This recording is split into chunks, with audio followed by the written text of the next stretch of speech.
बाबू देखेंगे या एक नया चैप्टर हम अभी शुरू करेंगे आपके बीच में। जो चैप्टर है आपका रोटेशनल मोशन, यानी हम जानेंगे इस चैप्टर में रोटेशनल मोशन के संदर्भ में मेन इसमें यही होगा। रोटेशनल मोशन हम पार्टिकल का पढ़ेंगे, इसके साथ साथ इस चैप्टर में वो रोलिंग मोशन के बारे में भी क्या करेंगे, हम पढ़ेंगे। ठीक है ना। तो सबसे पहले इस चैप्टर में हम आगे बढ़े उससे पहले एक सबसे बेसिक टर्म इस चैप्टर को पढ़ने से पहले हमें जाननी होगी। जो बेसिक टर्म हमने यहाँ लिखा है वो क्या है बाबू, रिजिड बॉडी। ठीक है ना, rigid body RICID, rigid body यानी ठोस या सख्त पिंड इसका हिंदी होता है। ठीक है प्यारे बच्चों, तो रिजिड बॉडी हम किसे कहते हैं सबसे पहले हम उसको डिफाइन करेंगे, फिर आगे चीजों को हम लेकर के क्या करेंगे, बढ़ेंगे।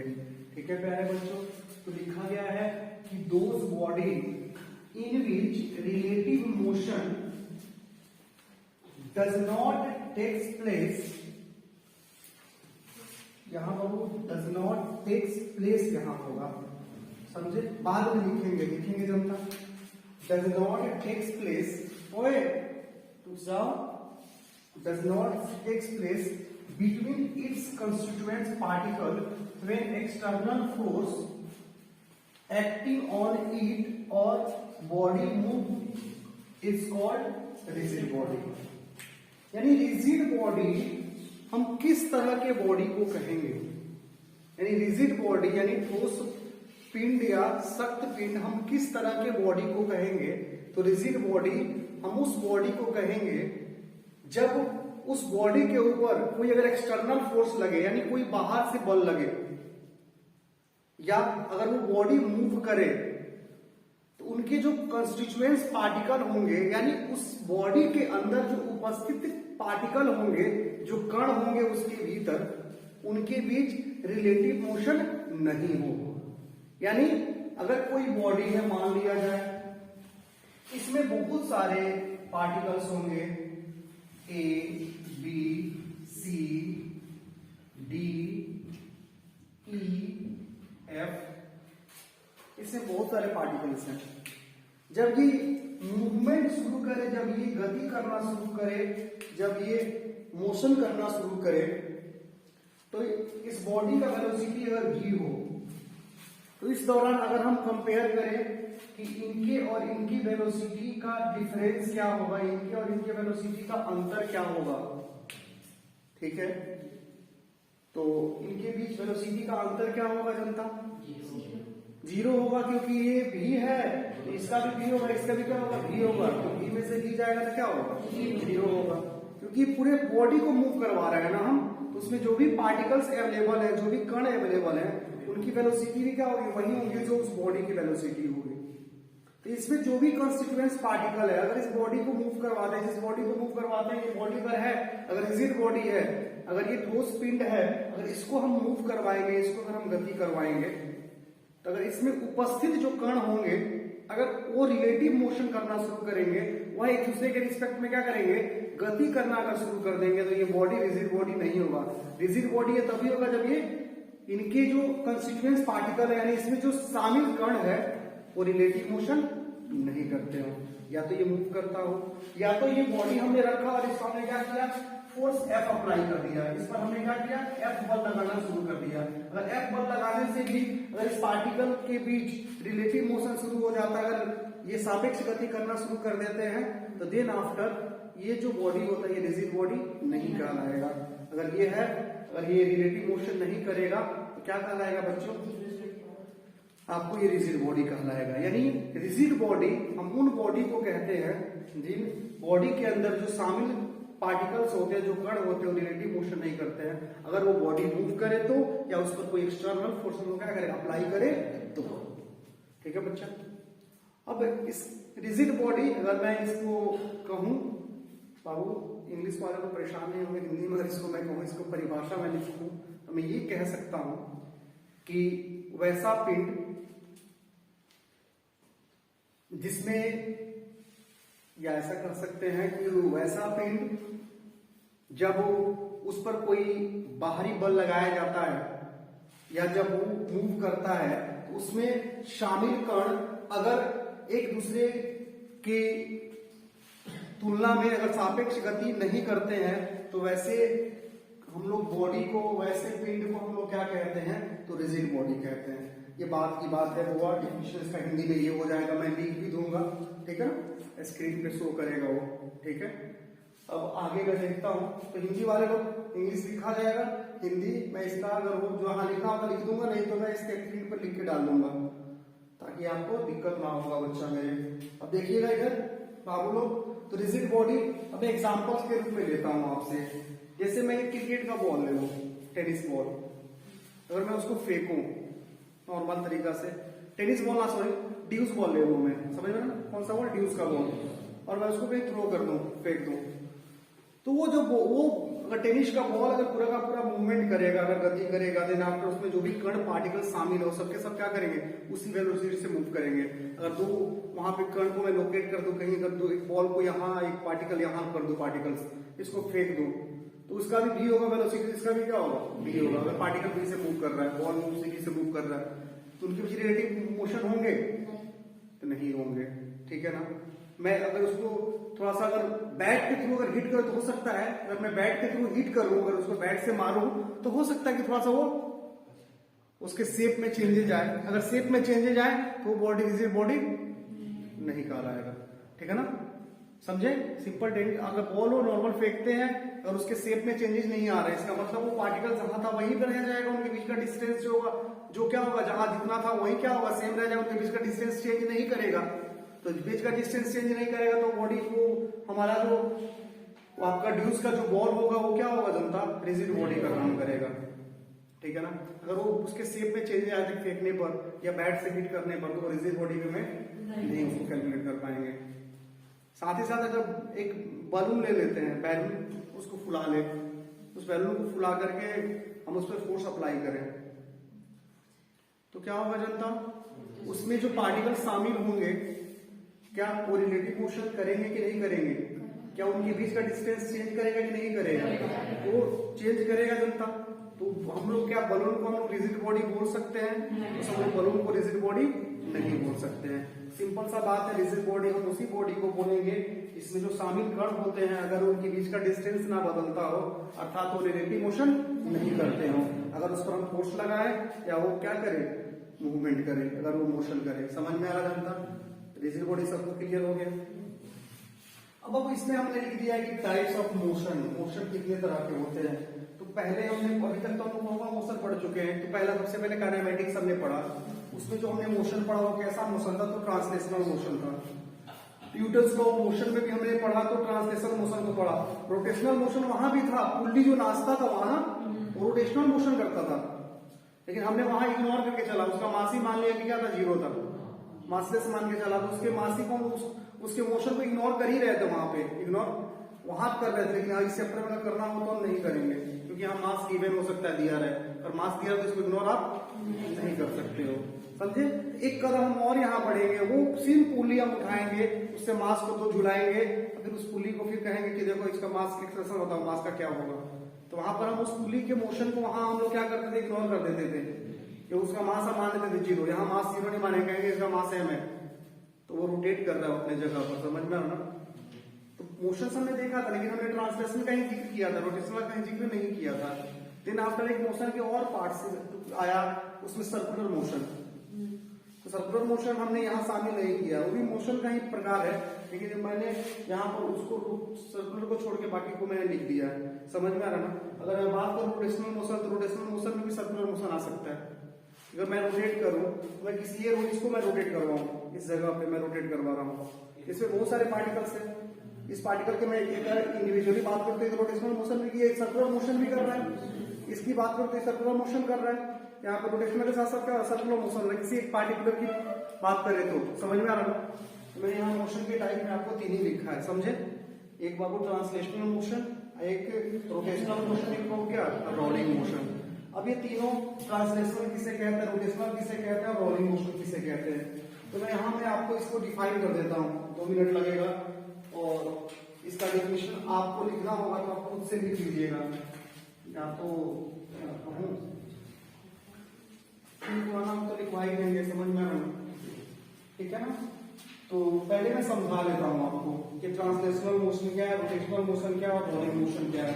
ओके बच्चा लोग देखिएगा, तो ट्रांसलेशनल मोशन यानी स्थानांतरण गति हम किसे कहते हैं, तो वैसे मोशन को हम लोग ट्रांसलेशनल मोशन कहते हैं, वैसे गति को हम लोग स्थानांतरण गति कहते हैं जिस दौरान पार्टिकल जो है ना अपने पोजीशन को क्या करता है, चेंज करता है स्पेस के भीतर, यानी अपने स्थान को क्या करता है, परिवर्तित करता है। वैसा गति जिसमें क्या होता है, कोई भी पार्टिकल, कोई भी बॉडीज जो होता है एक स्थान से दूसरे स्थान तक जाता है, कहां पर, स्पेस में, किसी स्थान पर क्या होता है, एक जगह से दूसरे, एक स्थान से दूसरे स्थान तक क्या होता है, तो शिफ्ट होता है, यानी स्थानांतरित हो जाता है, ठीक है ना। यानी वैसा गति जिस गति में क्या होता है, कोई भी पिंड जो होता है या पार्टिकल जो होता है एक स्थान से दूसरे स्थान तक क्या होता है, वो शिफ्ट कर जाता है, समझ में आ रहा ना, यानी स्थानांतरित हो जाता है, यानी स्थान को क्या करता है, बदल देता है। वैसे गति को हम लोग क्या कहते हैं, ट्रांसलेशनल मोशन यानी स्थानांतरण गति कहते हैं, ठीक है बच्चा। दूसरा आता है रोटेशनल मोशन, यानी घूर्णन गति किसे कहते हैं, तो वैसा मोशन जिसके अंतर्गत क्या होता है ना, कोई भी पार्टिकल बॉडी जो होता है ना एक फिक्स एक्सिस के अबाउट, एक निश्चित अक्ष के अबाउट क्या करता है, तो गति करता है, यानी अपने जगह पर ही क्या करता है, वो रोटेट करता है, ठीक है ना।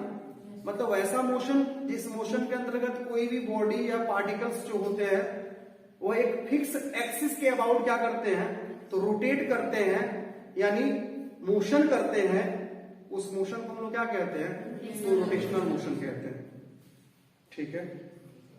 जैसे बच्चा लोग मैं हूं और मैं यहां पर मैं घूमूं, अगर ऐसे इसी जगह पर मैं घूमूं तो एक सोच सकते हैं कि मेरे बीचों बीच एक एक्सिस से एक लाइन गुजर रहा है, जिस लाइन के अबाउट में क्या हो रहा हूं, घूम रहा हूं।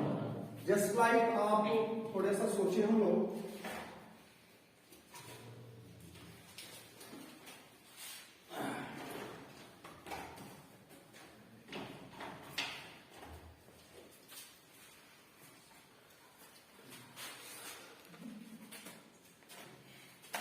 अगर इसकी मैं बात करूं बच्चा, ये एक एक्सिस फिक्स, एक ये ऐसे घूम रहा है, ऐसे ये घूम रहा है, तो ये बॉडी जो है ना वो किसके अबाउट घूम रहा है, तो ये एक्सिस के अबाउट घूम रहा है, समझ में आ रहा है। तो वैसा मोशन, जिस मोशन में क्या होता है, कोई बॉडी जो है ना, कोई पार्टिकल्स जो है ना वो किसी फिक्स एक्सिस के अबाउट क्या होता है, वो घूमता रहता है, उसको हम क्या कहते हैं, रोटेशनल मोशन कहते हैं, समझ में आ रहा है, या रोटेट करता रहता है। सर्कुलर मोशन में देखिए किसी खास कण को लेंगे, अगर एक पार्टिकल्स को कहीं लोकेट कर दे यहाँ पर, तो ये पार्टिकल क्या करेगा, यहाँ सर्कुलर मोशन करेगा, ठीक है ना। या किसी चीज को मैं रस्सी के सहारे बांध करके घुमाऊं, तो भैया वो जो इस पार्टिकल को मैं घुमा रहा हूं तो क्या है, सर्कुलर मोशन कर रहा है, लेकिन ये एक्सिस को रोटेट भी तो कर रहा है ना, समझ में आ रहा है ना। तो पार्टिकल को बांध के मैं घुमाऊं तो भी क्या होगा, सर्कुलर मोशन भी क्या होगा। हम कहें कि रोटेशनल मोशन में अगर शामिल हो सकता है तो इसको इग्नोर हम लोग नहीं कर सकते, क्योंकि किसी एक्सिस के अबाउट अगर धागा बांध के घुमा रहे हैं, इस एक्सिस का अबाउट ही क्या हो रहा है, वो घूम रहा है, नाच रहा है, समझ में आ रहा है। तो वैसा मोशन जिसमें क्या होता है, पार्टिकल्स या बॉडी जो है ना किसी फिक्स एक्सिस के अबाउट क्या होता है, किसी फिक्स यानी किसी निश्चित अक्ष के चारों तरफ क्या होता है, घूमता रहता है, वैसे मोशन को हम लोग क्या कहते हैं, रोटेशनल मोशन कहते हैं, ठीक है। अब एक और आता है भाई रोलिंग मोशन है, रोटनी गति। अभी रोटनी गति क्या है, रोटेशनल मोशन, रोलिंग मोशन क्या है, तो वैसा मोशन जिसमें क्या होता है, पार्टिकल ट्रांसलेशनल मोशन और रोटेशनल मोशन दोनों क्या करता है, एक साथ परफॉर्म करता है, यानी वैसी गति जिसमें पार्टिकल स्थानांतरण गति भी करता है और क्या कहूं, घूर्णन गति भी करता है, उस मोशन को हम लोग क्या कहते हैं, रोलिंग मोशन कहते हैं। यानी वैसा मोशन जिसमें पार्टिकल जो है ट्रांसलेशनल मोशन के साथ साथ रोटेशनल मोशन भी क्या करता है, परफॉर्म करता है, उसको हम लोग क्या कहते हैं, रोलिंग मोशन कहते हैं। जैसे बाबू आप अगर साइकिल चलाते हैं तो साइकिल चलता है अगर तो चक्का रोटेट भी करता है, उसमें धुरी लगा रहता है, उसके बाद वो नाचता भी है चक्का और आगे बढ़ता भी है, स्थान परिवर्तित भी करता है और क्या बाबू नाचता रहता है। किसी भी गाड़ी के अंदर कोई भी चक्का अगर लगा हुआ है तो वो अपने एक्सिस जो लगा हुआ उसके अबाउट वो नाच भी रहा है और वो गाड़ी आगे बढ़ रहा है, तो चक्का तो आगे बढ़ रहा है साथ साथ ना, तो इसमें रोटेशनल मोशन भी हो रहा है और क्या बाबू ट्रांसलेशनल मोशन भी हो रहा है। तो ये क्या हो जाएगा बाबू, कौन सी कहलाएगा, रोलिंग मोशन कहलाएगा। समझ में आ रहा है, कोई दिक्कत? रही बात डिफिनेशन लिखने की, तो हम लोग डिफिनेशन क्या करते हैं तो लिख लेते हैं, समझे। और हिंदी वाले को हम लोग क्या करेंगे, लिखवा देंगे बोर्ड के ऊपर। लिखवा क्या देंगे, मैं बोर्ड के ऊपर टाइप करके डाल दूंगा, ठीक है बच्चा। तो आप सबसे पहले लिख लेंगे क्या है, translational motion.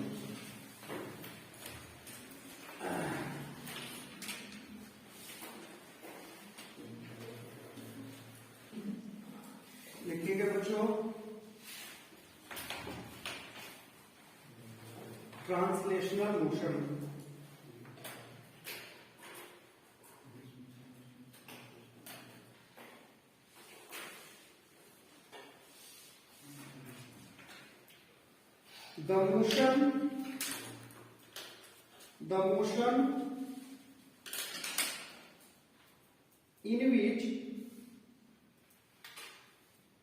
The motion in which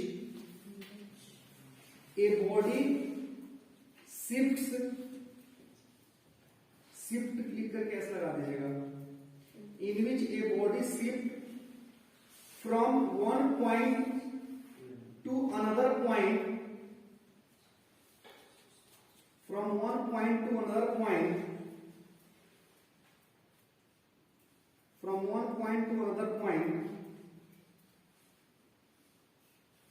from one point to another point is called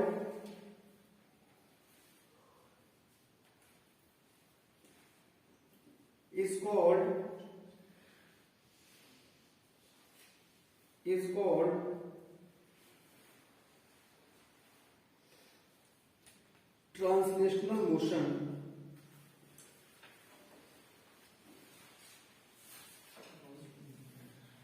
Is called translational motion.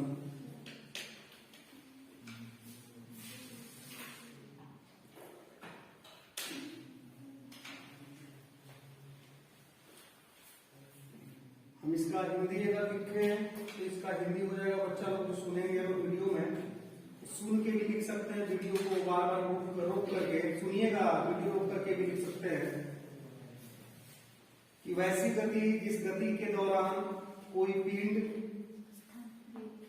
किसी जगह पर, किसी स्थान पर अपना क्या करता है, स्थान परिवर्तित करता है, उसको क्या करते हैं, कहते हैं हम लोग स्थानांतरण गति कहते हैं। वैसी गति जिस दौरान कोई पिंड एक स्थान से दूसरे स्थान तक क्या होता है, स्थानांतरित हो जाता है, उसको क्या कहते हैं, तो स्थानांतरण गति कहते हैं। वैसी गति जिसके अंतर्गत कोई पिंड एक स्थान से दूसरे स्थान तक स्थानांतरित होता है, स्थानांतरण गति कहलाता है।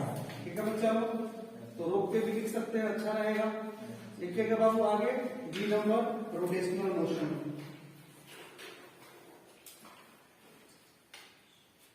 यानी घूर्णन गति। Example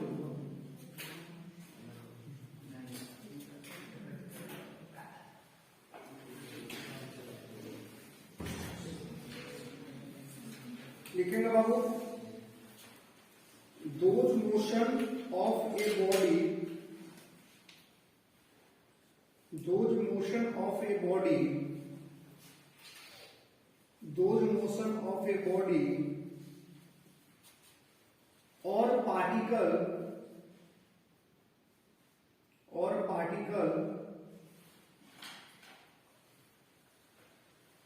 in which body moves around, in which body moves around, in which body moves around a fixed axis, a fixed axis, a fixed axis is called rotational motion.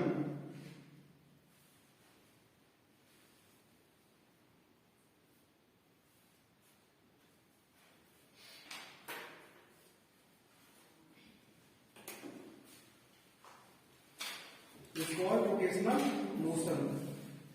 इसका हिंदी हो जाएगा, हिंदी वाले लोग लिख लेंगे सुन के, वैसी गति जिसके अंतर्गत कोई पिंड या कण एक निश्चित अक्ष के परितः गति करता है, घूर्णन गति कहलाता है। वैसी गति जिसके अंतर्गत कोई पिंड या कण किसी निश्चित अक्ष के परितः गति करता है, घूर्णन गति कहलाता है। ठीक है, तो सुन के ही लिखना तुम लोग। अब देखो दोबारा काम कौन करेगा, कोई के टाइपिंग करते करते आगे अपना मान का टाइम नहीं ना जनता सुन लिया बाबा का सुन लिया ध्यान देना मुझसे। देखो बाबू, तीसरा रोलिंग मोशन, ये लोटनी गति।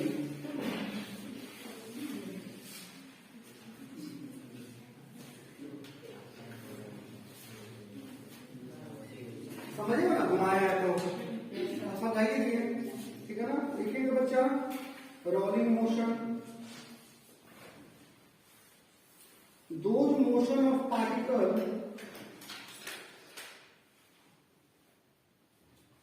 those motion of particle, those motion of particle, those motion of particle in which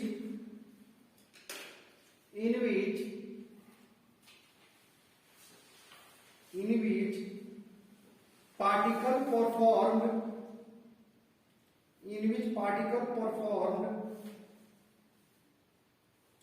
in which particle performed translational and rotational motion, translational and rotational motion, translational and rotational motion, translational and rotational motion is called rolling motion. Translational and rotational motion is called rolling motion. समझ गए ना, cycle में जब चलाते हैं तो चक्का हमारा क्या होता है, रोटेट भी होता है और ट्रांसलेट भी होता है, ठीक है ना। ट्रांसलेट नहीं बल्कि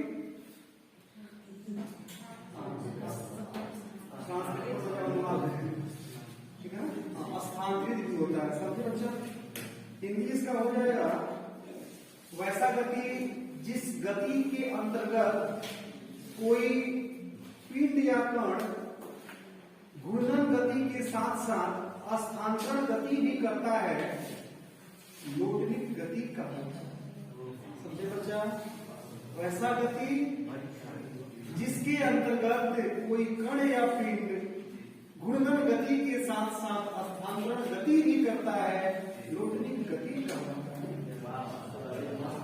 क्या बात है, क्या बात है।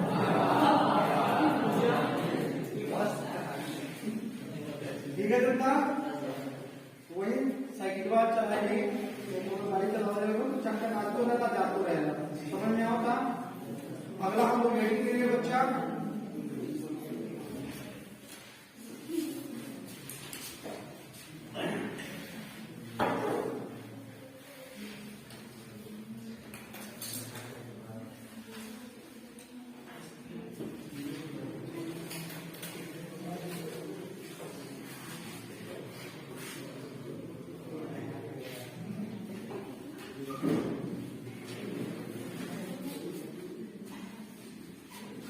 कोई आ भी जाए ना, हम लोग चेक कर रहे हैं, उसको माया आ जाएगा, नहीं माया आ जाएगा उसको, उसको माया आ जाएगी ना। वही सब लेकर तो आपके अच्छा बहुत खुशी होगा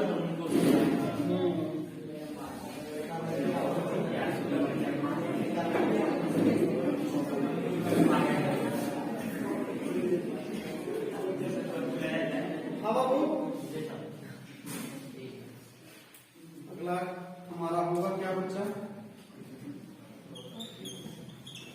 एक्सिस ऑफ रोटेशन, रोटेशन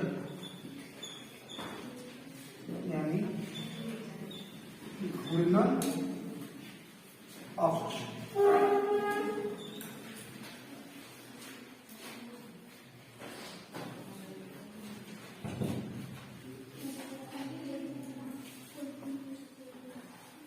ठीक है बच्चा, एक्सिस ऑफ रोटेशन यानी घूर्णन अक्ष आप लिख ही लीजिए, उसके बाद समझाएंगे। समझ में आ रहा है बच्चा लोग? ये कहते हैं कि बेस अगर आपका मजबूत है जनता, जितना मंजिल पीट रहा है पीटते रहिए, उसमें उसको प्लास्टर करवाइए, पहले दीवार जोड़िए, उसका प्लास्टर करवाइए, प्लास्टर करने के बाद मन किया करना तो प्लास्टर से बढ़िया कुछ और टाइल्स लगवा देंगे। अब ऊपर से टाइल्स लगाए, लोकल लगवाए कि ब्रांडेड लगवाई, तो कौन ब्रांड सबसे बढ़िया बा तू लगवाई का बाबू?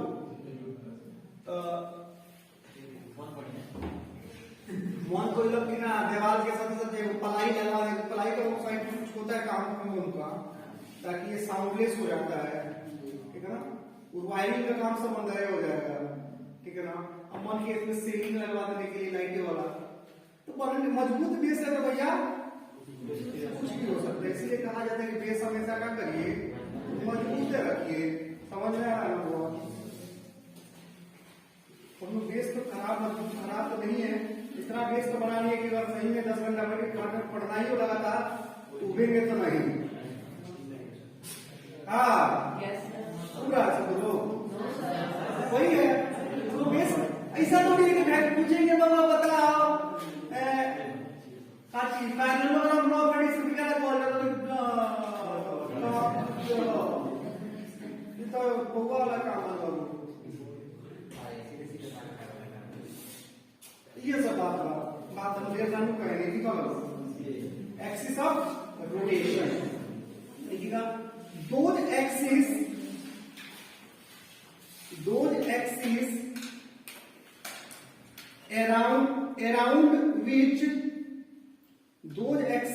around which a body or particle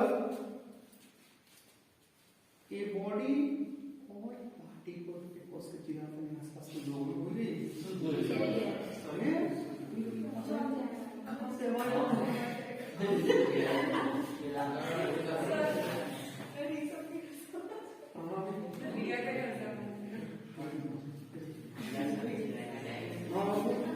सुनिएगा, those axes around which body perform rotational motion, अच्छा बॉडी और particle those axes around which a body or particle performed rotational motion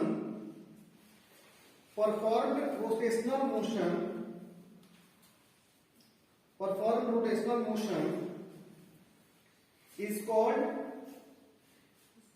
axis of rotation. Is called axis of rotation. Is called axis of rotation. Is called axis of rotation.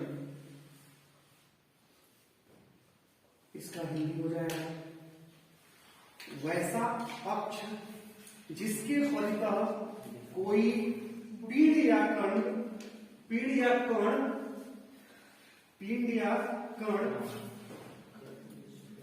घूर्णन गति करते हैं, क्या कहलाता है?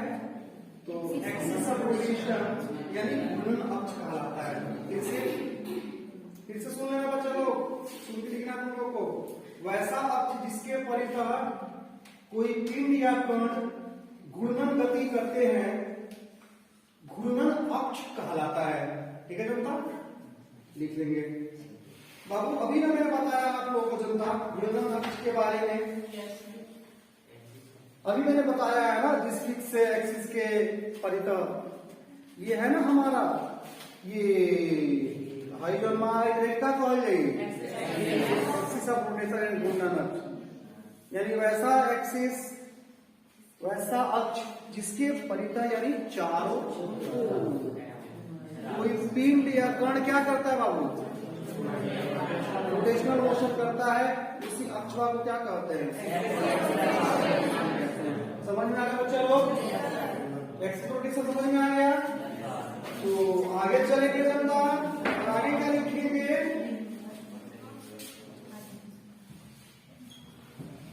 Movement of inertia.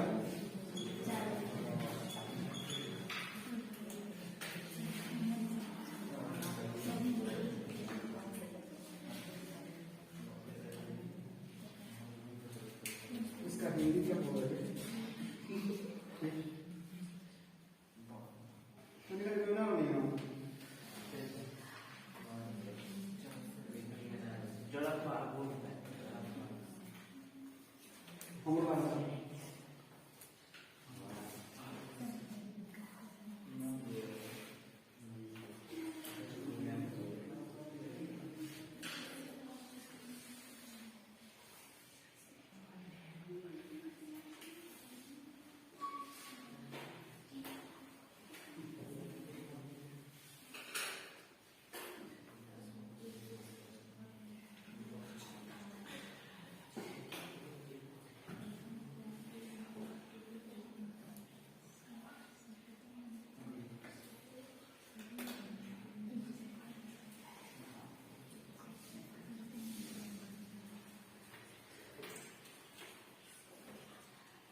जड़त्व आघूर्ण या जड़ता प्रवृत्ति, ठीक है ना?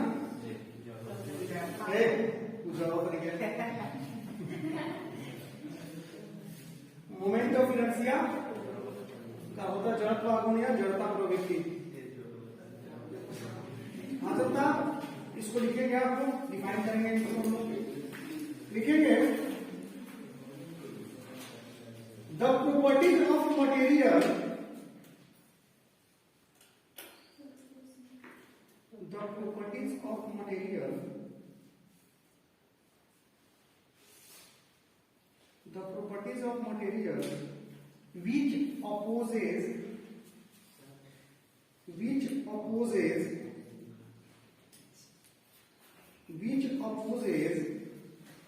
change in a state of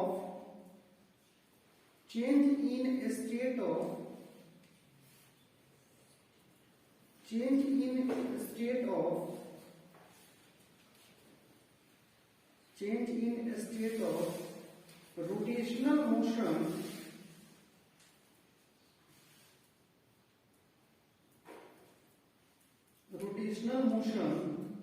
is called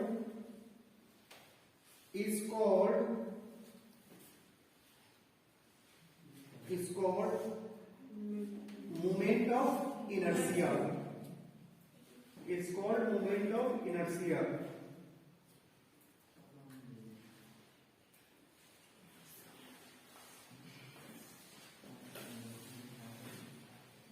Hindi वालों के लिए होगा डिफिनेशन इसका,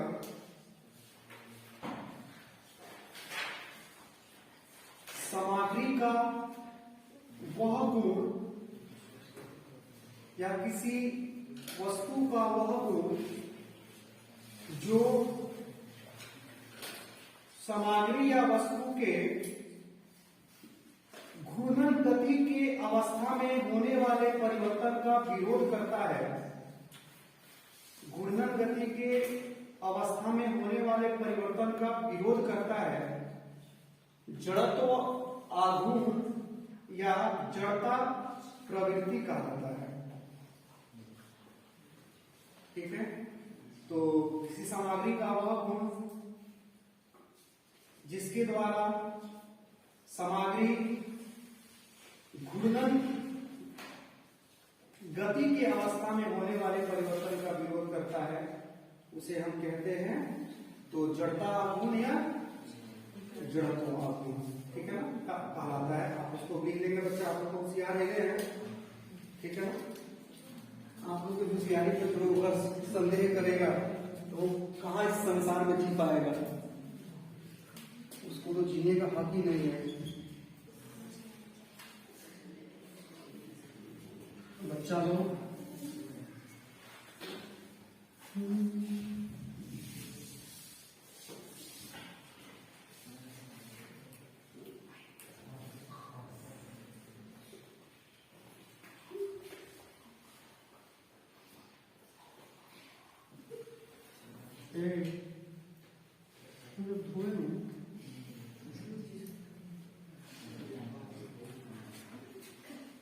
अब देखो ये क्या है जनता, एक्सिस ऑफ रोटेशन, ठीक है ना। और एक पार्टिकल है जो कि इसका मास m है और इस एक्सिस ऑफ रोटेशन से इसका परपेंडिकुलर डिस्टेंस कितना है, r है। तो मोमेंट ऑफ इनर्शिया का जो फॉर्मूला होता है उसको मोमेंट ऑफ इनर्शिया को हम I से दिखाते हैं और उसका फॉर्मूला होता है mr², ठीक है बाबू। मास और एक्सिस ऑफ रोटेशन से उसका जो परपेंडिकुलर डिस्टेंस होता है, ठीक है ना, उसका स्क्वायर का गुणनफल यानी मल्टीप्लिकेशन। तो लिखना चाहें यहाँ तो हम लिख सकते हैं फॉर्मूला के लिए आई क्या है बाबू, साउंड कम करिए लोग, ठीक है ना, सब मोमेंट ऑफ क्या बाबू, थोड़ा धीरे धीरे लोग सुन लेंगे। मोमेंट ऑफ इनर्शिया एम क्या है, तो mass of body are equal to मैंने बॉडी का द्रव्यमान और पेन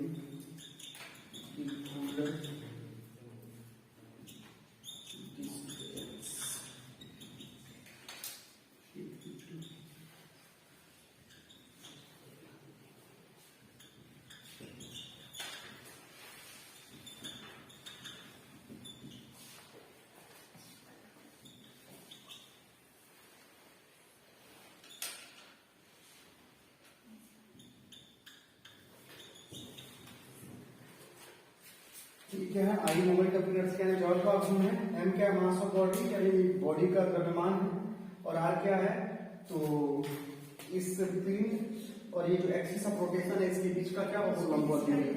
यानी एक्सिस ऑफ रोटेशन यानी आपको घूर्णन अक्ष और द्रव्यमान के बीच का क्या लंबवत दूरी है, यहाँ लिख लेंगे आपको घूर्णन अक्ष और पिंड के बीच की लंबवत दूरी, आर की जगह पर इसका एनडी हो जाएगा। पहले हम इसको लिखेंगे, फिर आफ्टर चीजें बात करते रहेंगे।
चलो उतारनी है।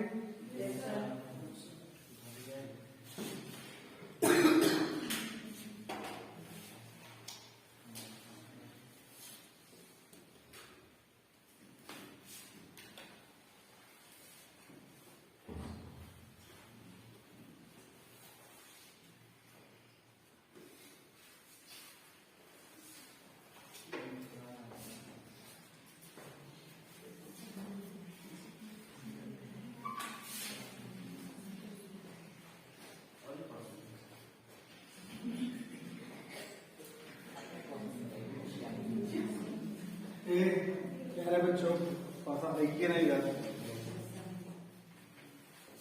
देखिएगा तो अच्छा लगेगा।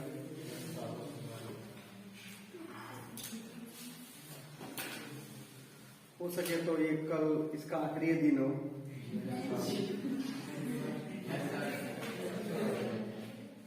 इसी का रोटेशन का। हाँ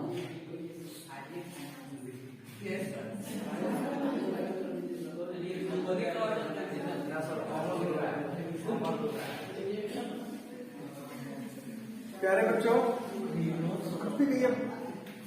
मुझे सुकून मिल रहा है, अच्छा लग रहा है सच में। अगर जहां जग गए हैं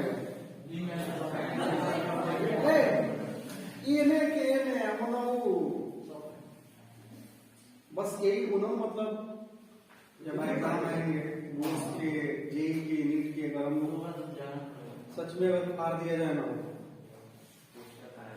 कौन बतियाई हो। अब राइटिंग है पेशेंस, वेट एंड वॉच, क्योंकि आखिरी बॉल तक खेलना है। अब ऐसा नहीं अब हार सामने देख करके या लगता है कभी कभी इंसान को जीत रहे हैं, कभी कभी इंसान को हार रहे हैं। पहले ही हम थोड़ी बार वाको बात जाओ जीत गया तो अरे बच्चा रुकना, खेलेंगे ना, बाकी है। और जब तक लास्ट बॉल नहीं लगाएगा तब तक हम हार नहीं मानेंगे। हम लोग कहेंगे सर 2 बॉल होगा, 1 बॉल होगा, 2 को छक्का मारना होगा, 12 रन चाहिए, तो क्या हम हार नहीं मानेंगे? नहीं, तब भी इंतजार करेंगे। लास्ट बॉल है, बॉल 2 बॉल हो, छक्का लग जाए, फिर भी तेरे बॉल बचल है। तो लक भी उन्हीं का साथ देता है जो बहादुर होते हैं। समझ में आ रहा है ना? लोग तो पहले ही हार के मैदान छोड़ के भाग जाते हैं। समझ में आ रहा है? लास्ट बॉल जब तक नहीं फेंकाएगा तब तक जीत हार का फैसला नहीं होगा। क्योंकि मैं खुद बता रहा हूँ, मैंने एग्जाम को वहां बताया था क्रिकेट का।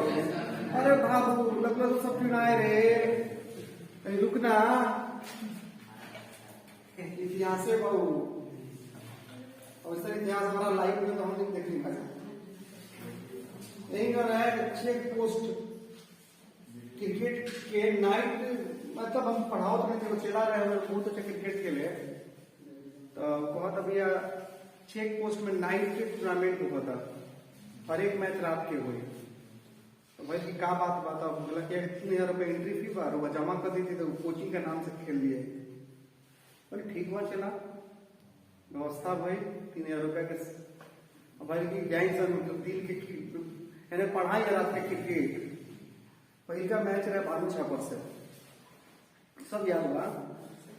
तो पहले का इनिंग खेलला सन, मरला सन 100, जब 15 रन हमने फील्डिंग करी सन, तले बाउंड्री के पीछे बैठल सन, एक से एक छुतिया लड़का हुडिंग कर सन, खूब चिल्ला सन।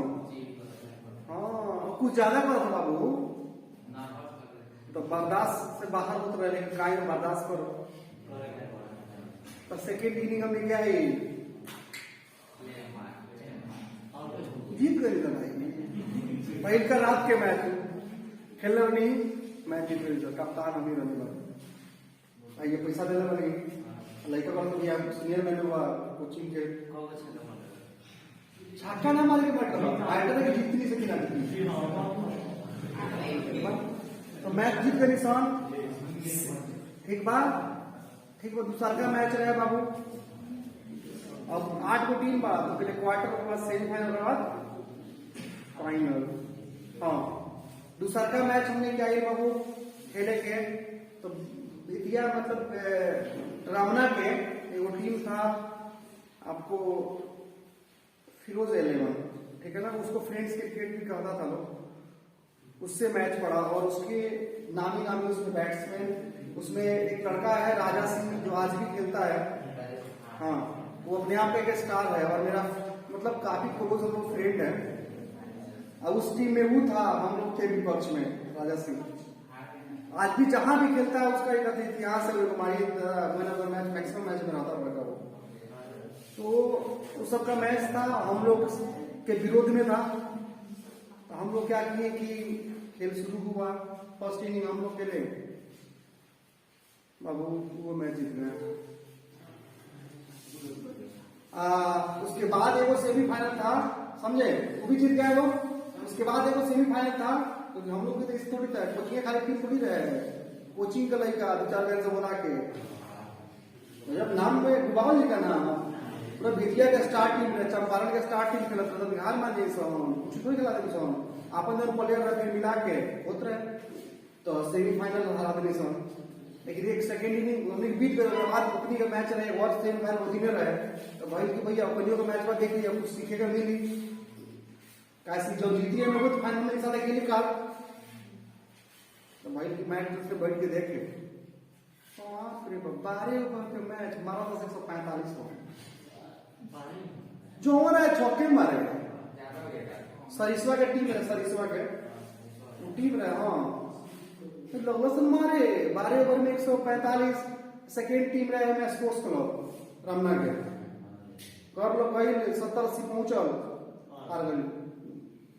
हमारे बेतिया के टीम में एगो हमारे टीम बचल, बेतिया का सारा टीम पावर, यानी कोचिंग का हम रहे भैया, कोचिंग तो भाई बेतिया में डूबा, बेतिया का नहीं, बेतिया का टीम हम नहीं के बचल, वो सरिसवा बाजार का टीम रहे जब फाइनल खेले के रहे। अब रात के क्या होता मैच फाइनल हुआ, लेकिन 250 बस पहले ही 12 ओवर में 145 देखा था, मतलब फाइनल 54 मतलब झोंके मारे।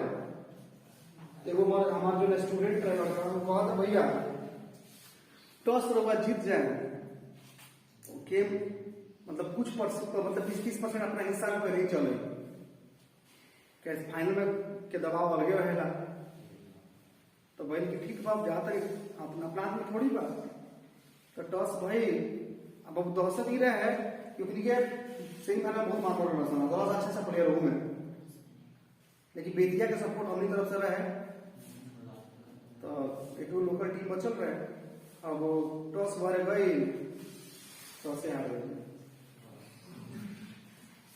तो भाई टॉस बार हार गए, मतलब उसको ऑप्शन मिला कि वो क्या करेगा, तो बोला कि हम बैटिंग करेंगे, तो बॉलिंग हम लोग का आया, तो बस अब क्या होता है एक माहौल बनता है, सब प्लेयर एक साथ लाके कैसे क्या करना है, गेम की स्ट्रेटजी क्या होगी, तो जब सब कोई बोल दिया, हम बोले कि लास्ट स्ट्रेटजी भाई देखो लास्ट स्ट्रेटजी है, मैच है आज 15 ओवर का, पिछला मैच था 12 ओवर का, आज 15 ओवर का है, 20 ओवर का मैच है, पिछला ओवर 12 ओवर का मैच था, तो 12 ओवर में जो टीम 145 मारा है, आज कोशिश करेगा कि 20 ओवर में कम से कम 200 के करीब पहुंचे, क्योंकि दहशत पैदा करना चाहेगा, क्योंकि मार देगा रन तो हम लोग नहीं करेगा, तो वो उतरेगा तो मारने के मूड में उतरेगा, क्योंकि पिछला मैच में मारा है बहुत मार, बस हम लोग को क्या करना है कि गलती वो आएगा मारेगा तो मौका मिलेगा, गलती नहीं करना है बाबू। मैच जब स्टार्ट हुई उहे भाई जो होके करे 64 रन पर टीम पैक, 64 पर टीम ऑल आउट हो गया, सरिसवा बाजार का 65 मारना था। अब हमने देखा कि सर भाई इतना खुशी हमने को है कि वो बैटिंग लगा मिशन ठीक बा, ये भाई भाई की बैट भाई गलती से बैट क्यों ले बस तो हां देखो बैट मांग लिया अपने से, वो सब जानता है बस भाई बैट तो नहीं, वो ना बैट में नहीं देता है, वो बैट नहीं देंगे क्योंकि मालूम है कि हारत इंसान तो बैठ ना दरअसल, तो वो मेरा एक बबलू नाम की क्रिकेटर है रमना के, विकलांग टाइप में है, खासा रमन चलते हैं, अब वो बेचारा वो रिक्वेस्ट करता बैट दरअसल, सब टीम रिक्वेस्ट करता जाके रुकना है, तो इधर दे बैट तो ना दे ना रहे बाबू, तो रात के वो बच गए बाबू 12-1 ओवर, कहां से बैठ रहा सुन, तो लास्ट में ये जो बबलू थे वो बोले कि बाबू निकलना शुरू करो, हम बैठ के व्यवस्था करते हैं। तो चाह के कहीं से खोज के आज वगैरह आधा घंटा के बाद लेके खेल चलते रहे वही में, लेकिन वो बैठ से होके खेल टीसाई है कोई अच्छा टीसाई वाला सब। अब वो 12 की 13 ओवर में 4 विकेट गिरा, हम लोग मैच विन कर गए। जो दहशत था कि क्या कैसे जीतेंगे, तो पेशेंस होता है जनता हम लोग जीते। और उसका आज भी सबूत हमारा फेसबुक पेज खोलिएगा, अगर फेसबुक को भी मेरा अगर देखते होंगे तो फेसबुक पे सबसे पीछे जाइएगा तो उसका उस मैच का तस्वीर है, ड्रेस पहने हुए, कप लिए हुए, नाइट मैच का। तो हम लोग भी कुछ थे उस तरह से, मतलब ये इससे प्रेरणा में ये मिलती है जनता के सामने वाला को देख के क्यों डरेंगे, विपरीत परिस्थितियों को देख के क्यों डरेंगे। हम ही वो हैं जो हर एक चीज किए हैं, हम ही हैं जो साइकिल पहले तो पैदा लिए हैं, तो भैया किसी के गोद में इधर उधर घूमे, ठीक है ना।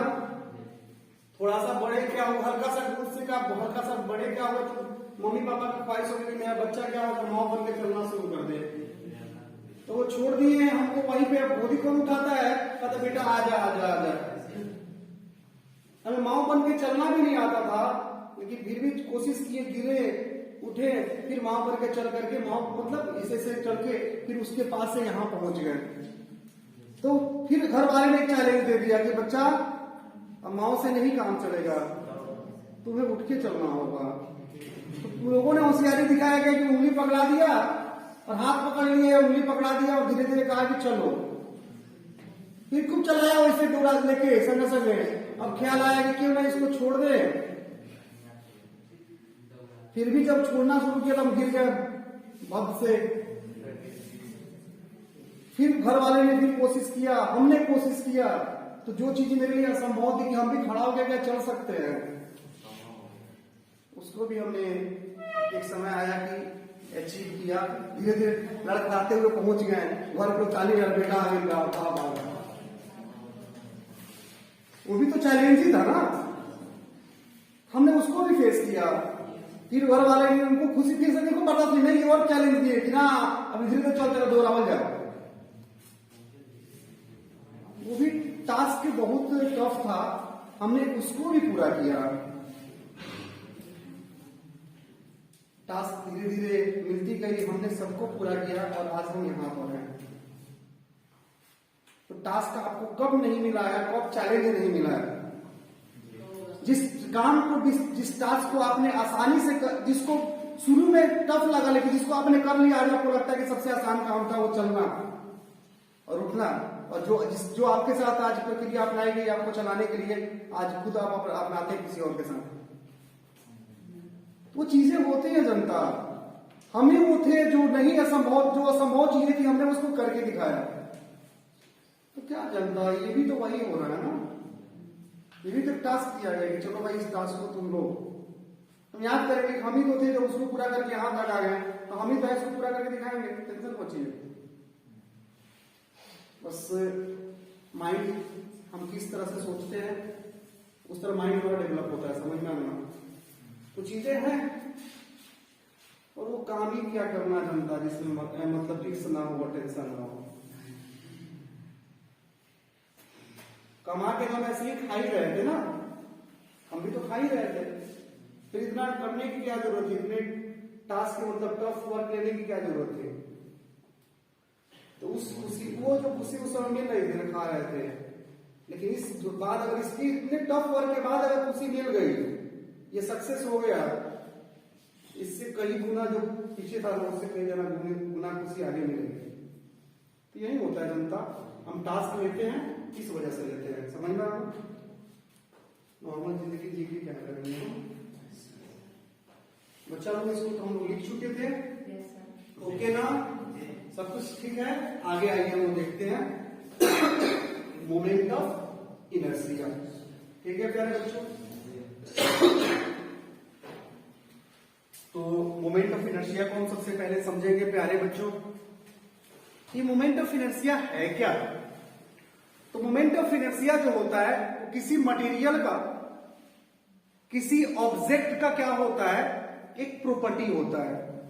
ठीक है ना, जो जिसकी वजह से वो मटेरियल, वह बॉडी जो होता है अपने रोटेशनल मोशन में होने वाले चेंज का क्या करता है, विरोध करता है, अपोज करता है।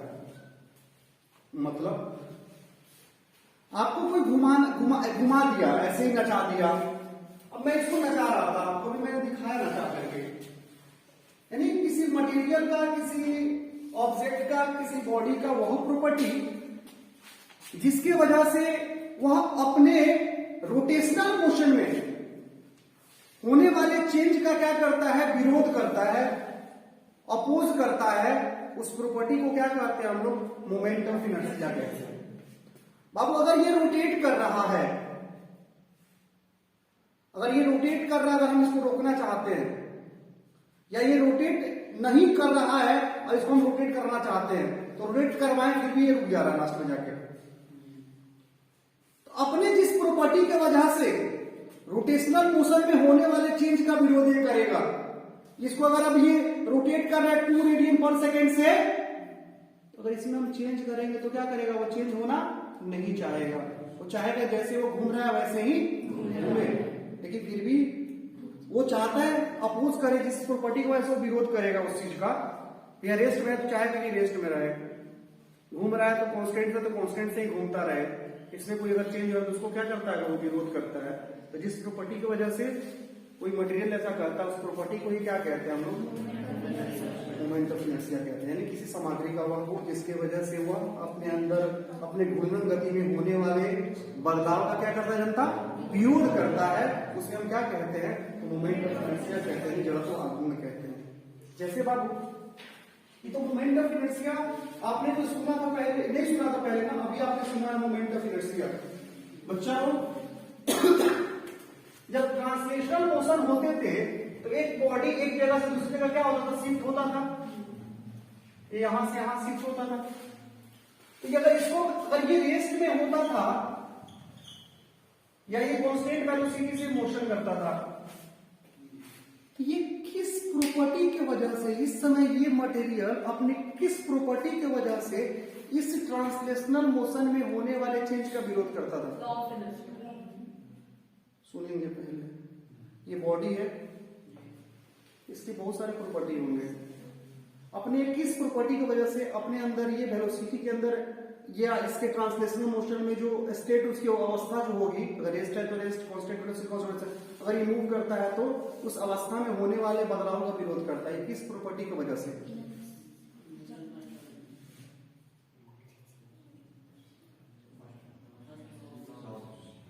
ये किस प्रॉपर्टी की वजह से विरोध करेगा? और मान लीजिए ये रेस्ट में है, तो हम उसको धक्का देंगे तो रेस्ट में रहना चाहेगा,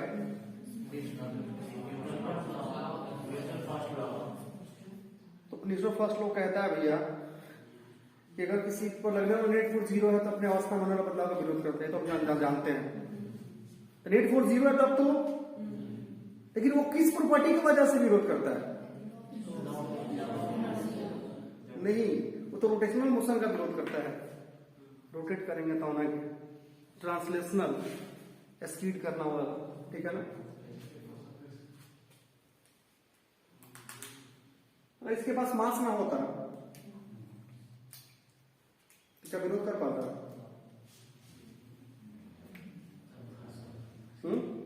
मासलेस होता, हम धक्का देते कहा तक नहीं जाएगा। अबे कितना पड़ता है, किसी तो कोई कितना जाए, अगर कोई तो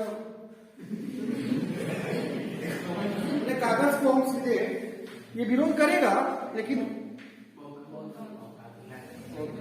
तो जिस प्रॉपर्टी को ऐसे ही कर रहा है, कौन सा प्रॉपर्टी है? मास। तो ट्रांसलेशनल मोशन में मटेरियल जिस प्रॉपर्टी की वजह से ट्रांसलेशनल मोशन में होने, ट्रांसलेशनल मोशन की अवस्था में होने वाले बदलाव का विरोध करता है, उस प्रॉपर्टी को क्या कहते हैं? मास कहते हैं, ठीक है ना। स्थानांतरण गति में कोई भी सामग्री अपने स्थानांतरण गति की अवस्था में होने वाले बदलाव का विरोध करता है, जिस गुण की वजह से करता है वो गुण कैसा होता है, प्रॉपर्टी क्या होता है? तो द्रव्यमान होता है। लेकिन वही जब रोटेशनल मोशन करता है तो किस प्रॉपर्टी की वजह से? मोमेंट ऑफ इनर्शिया की वजह से। समझ में आ रहा जनता?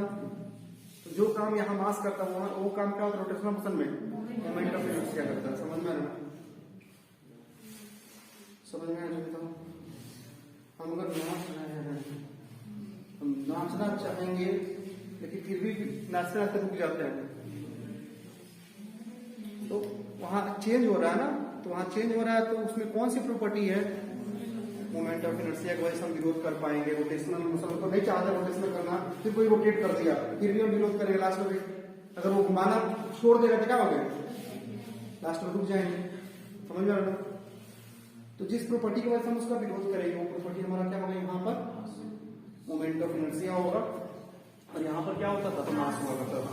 सिंपल सी बात है। जैसा तो मोमेंट ऑफ इनर्शिया का फॉर्मूला होता है I बराबर mr स्क्वायर, ठीक है ना। यहाँ पे I मोमेंट ऑफ इनर्शिया मैंने तो बताया था पहले से आपको ये, ठीक है।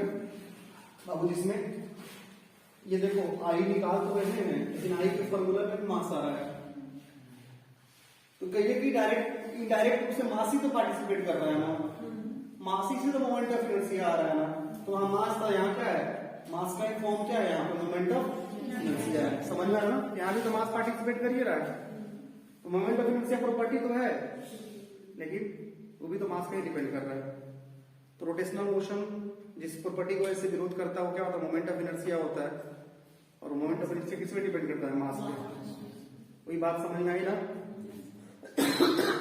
तो मोमेंट ऑफ इनर्शिया I बराबर mr square, if n mass is given, अगर m मास n मास दिया हो, वो बड़ा मास दिया हो 1 2 3 4 5 10 जो भी दिया हो एक से अधिक, तो m1 r उसका डिस्टेंस r1 ले, परपेंडिकुलर डिस्टेंस लंबवत दूरी, इसका मैंने क्या किया r2 लिया, इसका क्या किया r3 लिया, तो मोमेंट ऑफ इनर्शिया लिखेंगे तो क्या होगा, m1 r1 का स्क्वायर प्लस m2 r2 का स्क्वायर प्लस संसिप r3 का स्क्वायर r4 का square plus dot dot dot mn rn का स्क्वायर, ठीक है जनता।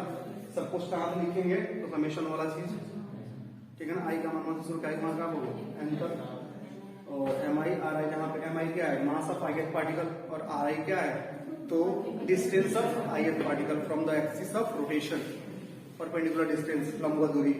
क्या जनता ये समझ में आ गई? तो अभी हम लोग क्या करेंगे, जानेंगे calculation of moment of inertia. हम मोमेंट ऑफ इनर्शिया कैलकुलेट कैसे करेंगे। यहाँ पे मोमेंट ऑफ इनर्शिया का कैलकुलेशन दो तरह से होगा। एक तो आपको ये डिस्क्रीट मास सिस्टम है, ये अलग अलग मास लिए हुए हैं, इसका हम लोग करेंगे। दूसरा क्या होगा, वो रिजिड बॉडी होगा, कंटिन्यूअस बॉडी होगा, एक्सटेंडेड बॉडी होगा। तो भैया एक बॉडी हमने ले लिया, ये बॉडी है जो इस एक्सिस के अबाउट रोटेट कर रहा है, इसका मोमेंट ऑफ इनर्शिया निकालना होगा, इसका टोटल मास m है। हम क्या करेंगे, एक छोटा सा टुकड़ा पहले काटेंगे, क्योंकि ये मास कहाँ लोकेट है हमें मालूम नहीं है। एक छोटा सा हम क्या करेंगे, इसमें से मास कट करेंगे, इसकी वैल्यू को क्या करेंगे dm, और इसका डिस्टेंस यहाँ से परपेंडिकुलर कितना है r। तो पहले इसके लिए निकालेंगे, ठीक है ना। तो I निकालेंगे तो क्या होगा di मतलब एक छोटा का निकालेंगे तो di होगा, और di का क्या होगा dm r स्क्वायर, टोटल का m है ना। सिंपल सी बात है, वैसे किया ना सेंटर ऑफ मास निकालने की जरूरत है। तो ये dm का dm r स्क्वायर, यानी dm छोटा सा कट कर लेंगे और उसका r स्क्वायर, उसका जो डिस्टेंस होगा उसका क्या करेंगे इंटीग्रेशन करेंगे, तो क्या होगा इसका टोटल क्या होगा मोमेंट ऑफ इनर्शिया निकल जाएगा। यानी एक्सटेंडेड के लिए क्या होगा, I बराबर integration of dm r square, dm क्या होगा तो बड़ा वाले का छोटा सा टुकड़ा काट लेंगे, उसका जो डिस्टेंस होगा उसको क्या करेंगे मेजर करके लिख लेंगे, अंदर के इंटीग्रेशन कर देंगे। जैसे हम लोग पिछले क्लास में सेंटर ऑफ मास निकाले थे, डिस्ट्रिक्ट के लिए अलग अलग, कंटिन्यूअस के लिए क्या होगा अलग अलग। यहाँ पे तो वही काम अभी होंगे। डिस्ट्रिक्ट के लिए मोमेंट ऑफ इनर्शिया कैसे निकालेंगे, इसको निकालेंगे, और कंटिन्यूअस के लिए कैसे निकालेंगे, इसको निकालेंगे। दोनों आपके लिए नया नहीं होगा, ठीक है ना। पहले भी हमने वर्क एनर्जी पावर में हमने क्या किया है, निकाल कर रखा था क्या जी, एनर्जी निकाला, ग्रेविटेशनल पोटेंशियल एनर्जी अलग अलग का, कंटिन्यूअस बॉडी के केस में, डिस्क्रीट के केस में। क्या जानता, ये कार्यक्रम चलते रहेंगे, यूं ही कट जाएगा सफर चलने का। तो दिक्कत यहाँ पे बनता, आगे की तरफ बढ़ा जाए।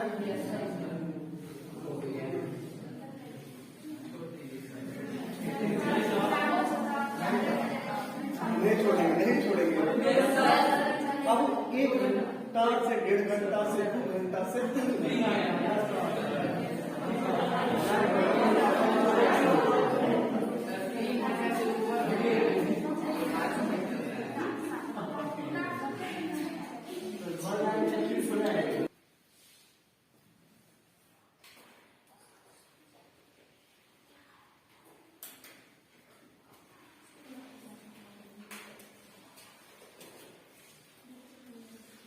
तो चलो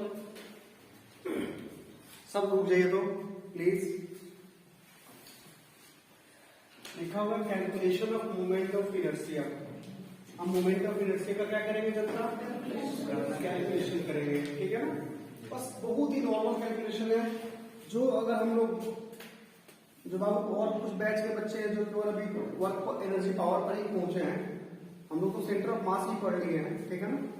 तो हम सेंटर ऑफ मास में हमने कैलकुलेशन इतना किया है सेंटर ऑफ मास निकालने के लिए, उसके सामने मोमेंट ऑफ इनर्शिया कैलकुलेशन कोई बड़ी बात नहीं है। और ऐसे पूछता नहीं है आपसे, फिर भी हमें चीजों को याद रखना होता है कैलकुलेशन करने के लिए। हाँ, कहीं इस्तेमाल करना पड़ जाएगा तो सब जानेंगे तो हम लोग सब कुछ। हाँ, पूछने वाला क्या पूछेगा वो बात की बात होगी, ठीक है बच्चा लोग। देखिएगा calculation of moment of inertia दो तरह से होता है, दो सिस्टम के लिए होगा, एक आपका डिस्क्रीट मास सिस्टम के लिए, कंटिन्यूअस मास सिस्टम के लिए, कंटिन्यूअस बॉडी के लिए। ये ठीक है दोस्तों, हमने क्या किया, एक्सिस ऑफ रोटेशन लिया है, मास लिया है एम, ए भी है, ए भी है, सबका डिस्टेंस हमने पर सेकंड में क्या लिया, आर ही लिया है। और इसके मोमेंट ऑफ इनर्शिया की बात अगर करें हम लोगों को, क्या होगा, M R square, M R square, ठीक है बच्चा, एम आर स्क्वायर, और ये हो जाएगा 3 एम आर स्क्वायर, यानी मोमेंट ऑफ इनर्शिया का आपका ये हो गया, ठीक है बच्चा। अगर इसके मोमेंट ऑफ इनर्शिया की बात करें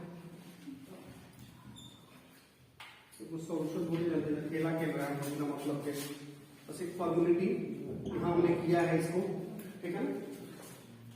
और इसका मोमेंट ऑफ इनर्शिया 2 केजी 2, तो 2 गुने 2 का स्क्वायर प्लस 1 गुने 1 का स्क्वायर प्लस 3 गुने 1 का स्क्वायर और प्लस ये है आपको, ठीक है ना। कुछ नहीं, मास और डिस्टेंस का स्क्वायर करना है। मास यहाँ पे 2 है, 2 का स्क्वायर, ठीक है बच्चों लोग। 2 का स्क्वायर 4 4 8 9 17 17 3 20 28 28 और इन्हें क्या हो बच्चा लोग इसका केजी मीटर स्क्वायर, क्या मास बाबू है तो केजी, और डिस्टेंस है तो उसका मीटर, केजी मीटर स्क्वायर। रुक जाओ ना, ठीक है प्लीज जनता। ये हो गया कंटिन्यूअस बॉडी। इसमें क्या करेंगे, इसमें कुछ सीखना थोड़ी जनता। आइए कंटिन्यूअस बॉडी के लिए, ठीक है। मास m है, लेंथ l है, और ये एक्सिस ऑफ रोटेशन के अबाउट इसका मोमेंट ऑफ इनर्शिया क्या होगा हम इसे जानना चाहते हैं। या तो ऐसे रोटेट करवाएगा या तो इसको ऐसे रोटेट करवाएगा, लेकिन मोमेंट ऑफ इनर्शिया निकाल तो लो क्या होगा। तो जनता चलिए देखते हैं हम लोग।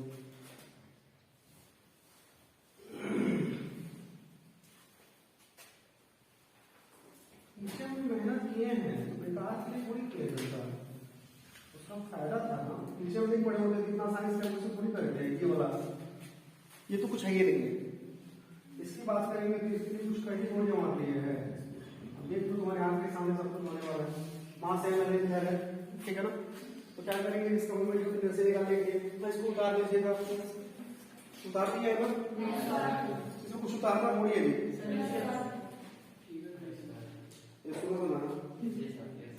कुछ ज्यादा होता है, कुछ गुना का उतार गया।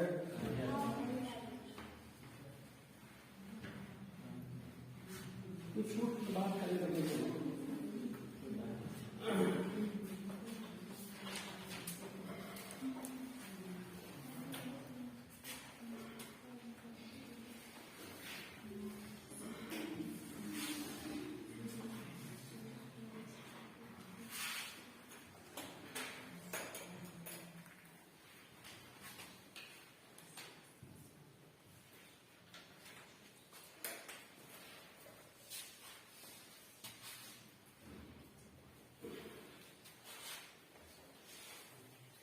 रुका हो बैठा था ना। अब एक निकाले को आप उसके भी जानते हैं moment of inertia continuous body के लिए उसका फॉर्मूला क्या होता है, तो इंटीग्रेशन dn r स्क्वायर, ठीक है ना। क्या करेंगे हम इसमें से थोड़ा टुकड़ा काटेंगे, तो एक टुकड़ा थोड़ा सा काट देते हैं। ये एक्सिस ऑफ रोटेशन से x डिस्टेंस और मैंने किसका टुकड़ा काटा, dx का। ठीक है बच्चा, x पे जाके dx का, यानी इधर एरो मारने का मतलब इसका जो चौड़ाई कितना है dx है। ठीक है बच्चा लोग, r के अबाउट ना पूछिए, dm और r है, तो कितना दूरी पर काटे हमने, x पे टुकड़ा में काटा, एक एलिमेंट लिया, इसका मास कितना होगा dm, तो इसी का मास हमने क्या किया बच्चा, dm लिया ना, इसका मास dm। आइए तो बच्चा लोग dm का dm एलिमेंट हमने काटा है, उसका मास, और इसका डिस्टेंस जो r होगा, यहां से इसका डिस्टेंस कितना होगा बच्चा, बोलो ना x स्क्वायर, कोई दिक्कत। और इसमें अब वेरिएशन किसके साथ होगा बच्चा, x के साथ होगा, और dm का मान कैसे निकालना होगा आपको कि dm का वैल्यू कितना होगा, आपके बच्चा वाला खेल है। और dm निकालना है बच्चा, तो आपको मालूम होगा ना, इसमें ऐसे निकालेंगे ना कि भैया l लेंथ है तो मास m है, इसलिए एक होगा कितना होगा मास l होगा, इसलिए dx होगा कितना होगा, कुछ ही हटेंगे कहाँ पड़े हुए सब पीछे पीछे पड़े हैं, आगे पढ़ेंगे। 11th खत्म हो जाएगा, ट्वेल्थ देखना ना, छील देंगे उसको, समझ में आ रहा ना। बस वही है कि जो पढ़े हैं उसको ध्यान में रखना होगा, समझ में आ रहा बच्चा। देखेंगे तो dx का कितना होगा मास, जो टुकड़ा काटे हैं m/l dx into dx, बाकी x स्क्वायर, इंटीग्रेशन को कॉन्स्टेंट को बाहर निकालो, m/l क्या है, कांस्टेंट है, बाहर निकलेगा, वेरिएबल कौन होगा, x का सबसे कम मान लेना होगा, x का सबसे कम मान 0 और सबसे अधिक l ठीक हो,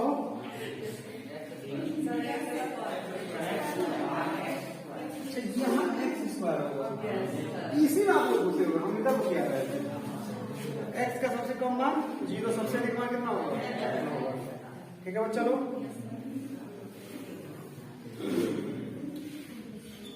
इसको सोचिए हो 3/3 पावर में इंक्लूडिंग डिवाइड करेंगे,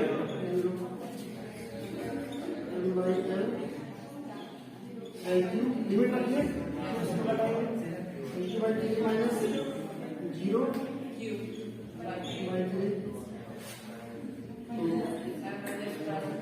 तो m s स्क्वायर बटा कितना होगा, यानी इसका मोमेंट का फिर क्या होगा,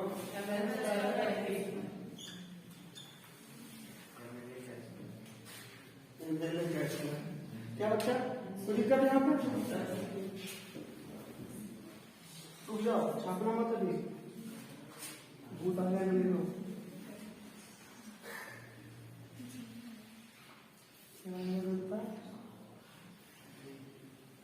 रेड यही होगा वो, और ये हो आपका एक्सेस ऑफ रोटेशन, ऐसा है दो कर बोलो ना, किसी आएगा क्या क्या ना हो केला, हाँ बेचारी हंस के उसको हंस के तो जुर्माना लगा देंगे, ऐसे बतिया रही है जुर्माना उसको देना पड़ेगा। देखो सब हुआ, इतना हंसती है ना, हंस बरोबर तरह करती हो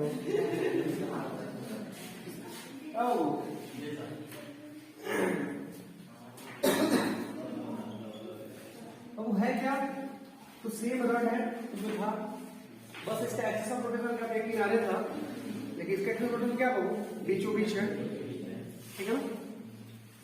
तो क्या हम एक्सिस ऑफ रोटेशन चेंज करेंगे तो किसी पार्टिकुलरली शेप का, किसी पार्टिकुलरली बॉडी का क्या मोमेंट है, फिर से चेंज हो जाएगा, ये भी सोचने वाली बात है। तो हमने तो निकाल दिया साइड में, बीच में निकाल के देखते हैं कब मोमेंट है, फिर से वही रहता है कि बदल जाता है, समझ में आ रहा है।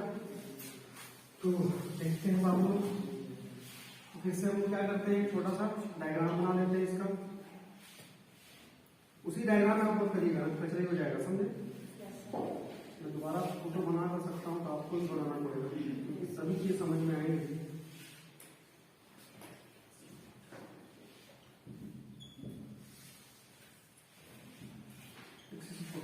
ठीक है, अब यहाँ से x डिस्टेंस जा करके हमने क्या किया, एक थोड़ा सा दूसरा काट किया dx, वही कहानी, वही जज्बात, वही बात, ठीक है ना? रुकिएगा, सुनिएगा, ठीक है ना? क्योंकि I is equal to continuous के लिए क्या बन रहा है बच्चा, dm/r², ठीक है? dm का बच्चा क्या होगा, m/n/dx, और इसका क्या होगा, x², ठीक है ना? क्या लग रहा है आपको, वही आएगा क्या लग रहा है?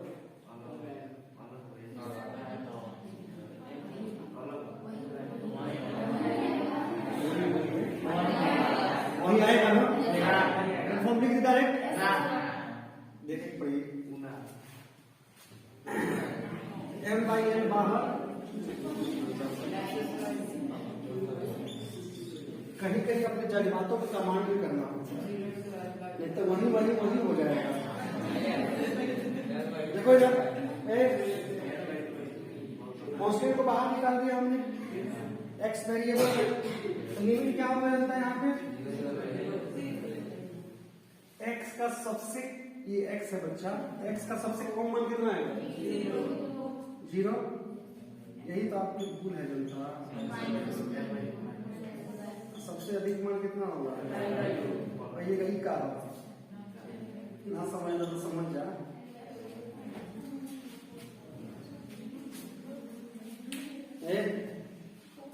एक्स ये यहीं पर खत्म हो जाता है क्या, ये छोड़िए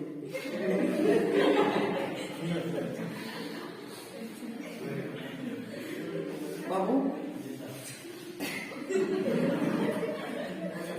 x बराबर, x का सबसे कम मान 0 है क्या, ये 0 कब होता है, वो इसके बाद रट लेगा, ठीक है ना? रट इसके बाद है ना, x का सबसे कम मान यहाँ 0 होगा, लेकिन इससे भी कम मान कितना होगा, माइनस में, इधर प्लस इधर माइनस, -l/2 सबसे कम, सबसे अधिक कम क्या है, l/2, अभी तो पूरा रट आ जाएगा ना, लेफ्ट आ जाएगा पूरा रट,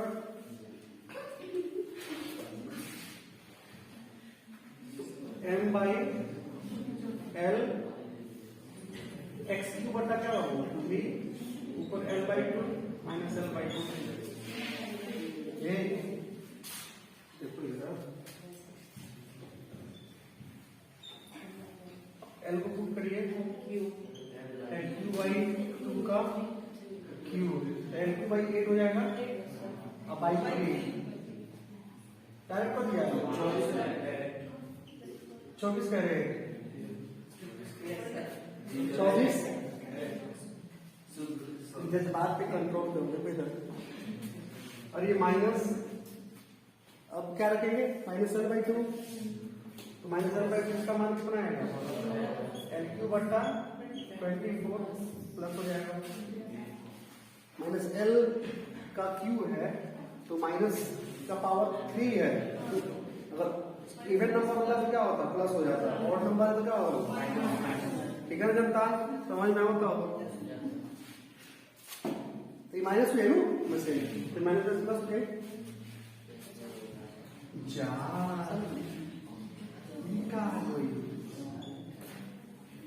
देखो l³ बटा 2 ऐसे काटा, जज्बात पे कंट्रोल करेगा,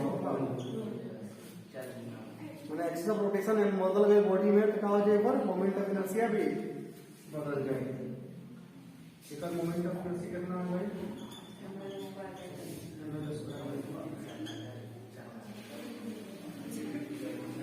ठीक है बच्चा लोग, ठीक है बच्चा लोग, प्यार से जल्दी उतारिए।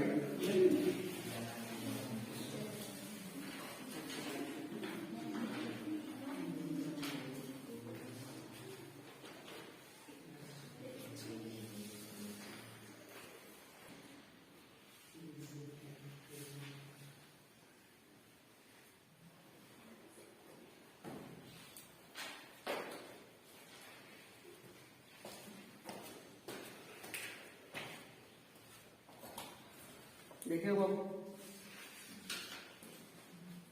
पहले देख लीजिए तो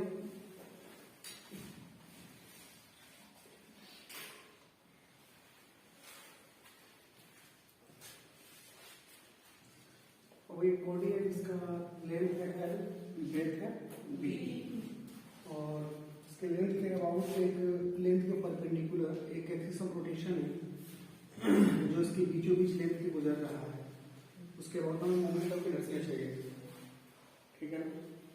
तो वो क्या चाहिए इसको बड़ा तो एक्सिस रोटेशन ही परपेंडिकुलर डिस्टेंस है ना, हमको परपेंडिकुलर तो नहीं होगा कितना पर x पे dx का। तो हम जानते हैं कि I is equal to integration क्या होगा बच्चा, dm क्या होगा r स्क्वायर। r यहाँ पे क्या होगा x फॉर्मूला में, अच्छा यहाँ पे फॉर्मूला हो जाएगा r स्क्वायर, यहाँ पर dm x स्क्वायर।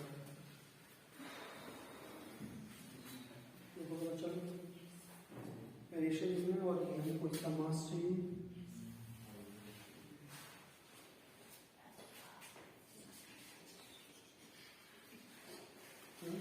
चलो कुछ थोड़ा सा और प्रॉब्लम आ रही है, ठीक है। डीएम चाहिए हमें फिर से वही कहानी, लेंथ एल था उसका मास क्या था एम था, एम बाई को चाहिए, ठीक है ना। लेंथ के अबाउट हम कर रहे हैं जो यूनिफॉर्म डिस्ट्रीब्यूशन है,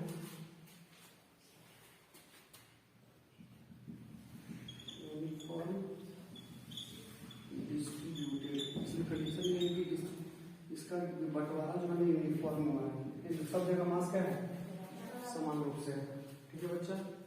एम बाई एल लेंथ उसका डी एक्स हमने लिया है, एम बाई एल के हिसाब से ना, तो लेंथ क्या अबाउट है तो सही कर देंगे इसका, और ये एक्स स्क्वायर सिंपल आपको पता है, एम बाई एल बाहर निकल जाएगा, x square D x, x का मान कितना होगा सबसे कम स्मॉल एल दिया है ना, स्मॉल एल ले लीजिए, तो यहाँ भी स्मॉल एल होगा ना, small L minus L by two और यहाँ पे प्लस एल बाई टू, और रिजल्ट आपको पता है कितना आने वाला है एम एल स्क्वायर बाई 12, ठीक है।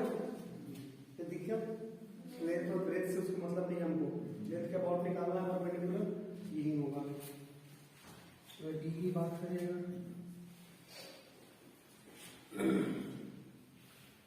ये आपका ब्रेथ आपका है बी, लेंथ आपका है एल, और एक्सिस ऑफ रोटेशन हमारा ये है, ठीक है। एक्सिस ऑफ रोटेशन हमारा ये है और ये हमारा है क्या 2b/2, ठीक है। तो यहाँ पर इसका मोमेंट ऑफ इनर्शिया कितना होगा, मास इसका है तो यूनिफॉर्म डिस्ट्रीब्यूटेड है, मोमेंट ऑफ इनर्शिया जो इसका आ जाएगा वो आई कितना हो जाएगा एम बी स्क्वायर बाई, ठीक है जनता।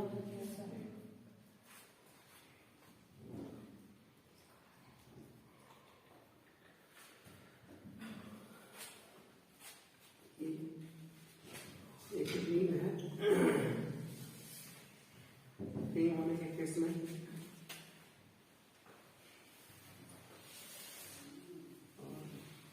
इस सेंटर से एक्सिस पास कर रहा है,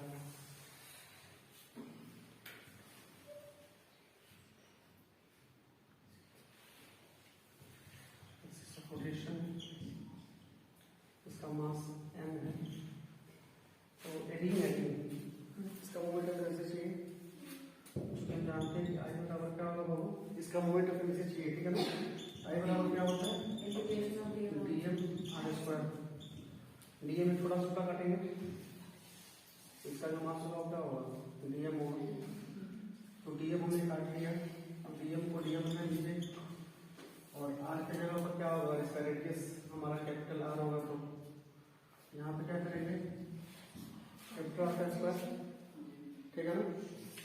तो कैपिटल आर क्या करते हैं हम लोग कांस्टेंट है ना, तो फिक्स होगा, बाहर निकाल देंगे जनता तो बचेगा अंदर में क्या होगा डीएम, और ये डीएम का इसका छोटा टुकड़ा है, ठीक है ना। उसी तरह DM DM DM DM DM R square और डीएम का क्या हो जाएगा एम, क्या हो जाएगा डीएम का इंटीग्रेशन का तो स्मॉल डीएम का तो एम आएगा, तो कैपिटल का कैपिटल लिखेंगे, समझ में आएगा। क्योंकि ये इसका डिस्टेंस है थोड़ी करेगा, इसका डिस्टेंस यहाँ से यहाँ तक आ रहा होगा, ठीक है ना। तो वेरिएशन किसका था डीएम का था, तो डीएम का इंटीग्रेशन कितना होगा एम आएगा, तो टोटल डी का मास कितना है एम है। यहाँ पर क्या हो जाएगा इसका पता है इसका निकालना है, समझ में आप लोग कुछ निकालना है मोमेंट ऑफ इनर्शिया डिस्क का भाई डिस्क पूरा तय है, इसे काटेंगे यहाँ पर मिल जाएगा इसका रोटेशन हमारा है, ठीक है। अब यहाँ जो काटेंगे वो कैसा होगा थोड़ा सा ही अच्छा से बढ़ेगा,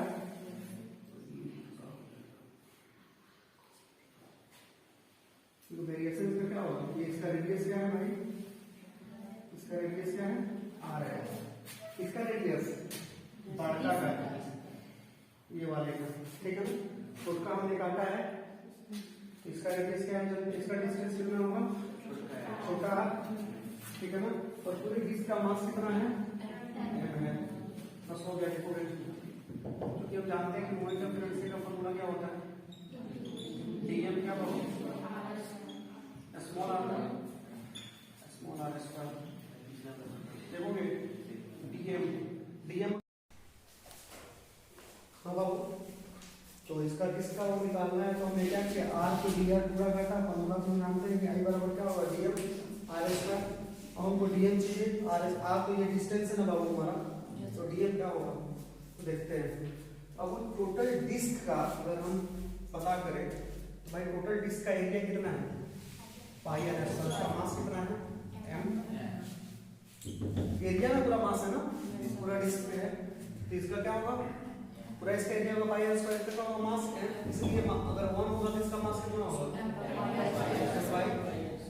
पाई आर स्क्वायर, इसलिए हमको चाहिए किसका खाली इसका रिंगवा का, रिंगवा का एरिया कितना होगा, शरीर का देखो एरिया कितना होगा, एक तो मूल आप निकालोगे, मूल निकालोगे इसको काट के बाहर डालो, काटो और इसको लंबरा दो, तो लंबराओगे तो इसकी लंबाई कितनी होगी 2 पाई आर,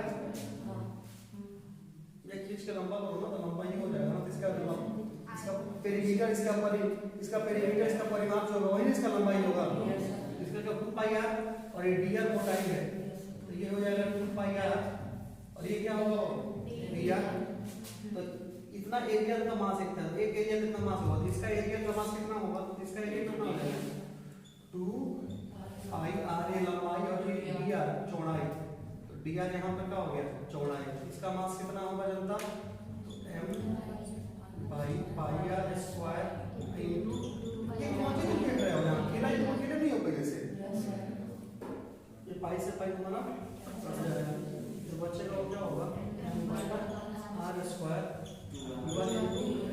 बस ये देखिए खत्म हो गया, तो m बाई आर स्क्वायर। बच्चा जो कैमरा वाला है जो वीडियो देखेगा उसको दिक्कत होगा तो हमसे कॉल करके पूछ लेना कोई परेशानी होगी तो। अब ये हो गया तुम्हारा यहाँ से, ठीक है बच्चा 2r और ये आर स्क्वायर है ऑलरेडी, बस ये मैंने इसका इंटीग्रेट कर ही देना है, समझ में आया। देखिएगा बच्चा लोग कांस्टेंट को बाहर निकालिए m आर स्क्वायर 2, ठीक है अंदर से बचेगा बच्चा इंटीग्रेशन आर की वैल्यू dr और वेरिएबल आर एक वेरिएबल है तो आर का सबसे कम मान कितना होगा सबसे कम, और ओरिजिन पर जाएगा 0 सेंटर पे जाएगा तो सबसे अधिक मान यहाँ पर आएगा, तो ये तो रेडियस आर है यहाँ से यहाँ तक आर ना होगा, सबसे अधिक मान क्या होगा आर, तो 2m बटा आर स्क्वायर 4/4 ऊपर आर नीचे 0, तो 2m बटा आर स्क्वायर और आर का पावर 4/4 माइनस 0 का पावर 4/4, यानी आर यहाँ से सीधे खत्म हो जाएगा, ये बचेगा आपका हो जाएगा यहाँ पे 2m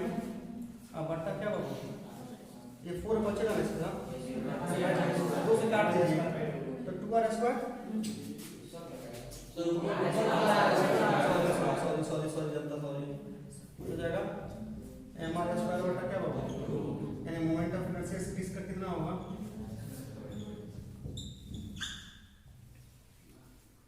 कोई दिक्कत ठीक है बच्चा मोमेंट ऑफ इनर्शिया निकालना आप जान रहे हैं ठीक है ना इस मोमेंट ऑफ इनर्शिया से रिलेटेड दो थ्योरम आते हैं ठीक है ना एक परपेंडिकुलर एक्सिस थ्योरम एक parallel axis theorem what is the perpendicular axis theorem what is the parallel axis theorem सब जानेंगे लेकिन अगले क्लास में